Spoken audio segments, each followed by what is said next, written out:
Retinol, tretinoin, tazarotene. What are retinoids? I'm going to try and explain this to you in under 3 minutes. Let's go. You should be interested in this topic. Retinoids are prescribed millions of times per year. The over-the-counter cosmetic retinoid market is worth billions of dollars. Retinoids are considered the holy grail of skincare. They're used for anti-aging, they're used for acne, they're used for melasma, and a lot of other things. First, the umbrella term for everything is retinoid. Retinoid is the umbrella term for a class of compounds that are derived from the vitamin A pathway.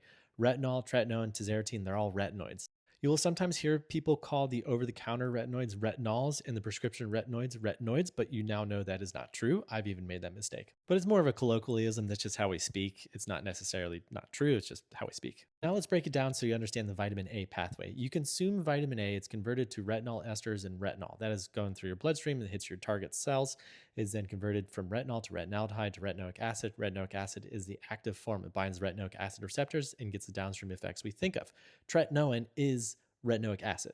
I then break down retinoids into two categories. One is the cosmetic retinoids that you buy over the counter, and the other is the prescription retinoids that you need a prescription for. Cosmetic retinoids are all the precursors I just talked about: retinol esters, retinol, retinaldehyde. Those are all the things that you can get over the counter and are from cosmetic companies. There's also retinoic acid esters, which also act a little bit as retinols and also bind to retinoic acid. That's also a cosmetic retinoid. Cosmetic retinoids seem to do an okay job. They're considered weaker. Retinol esters, retinaldehyde, etc., all have to be converted to retinoic acid.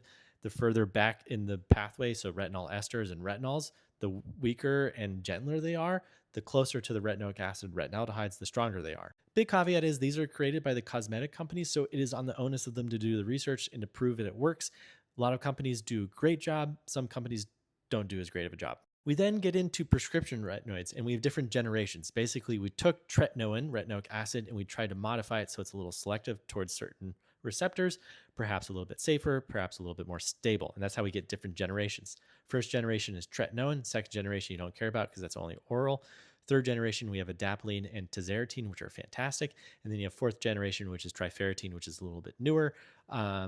Seems to be good, but the data is still coming out on that. Please note that not all these are derivatives of retinoic acid. They're meant to behave like retinoic acid. For instance, adapalene is a naphthoic acid, so it's completely different from retinoic acid, but seems to have the same binding capabilities. That's probably too much information. Adapalene seems to be the least irritating. Tazarotene seems to be the most irritating to your skin.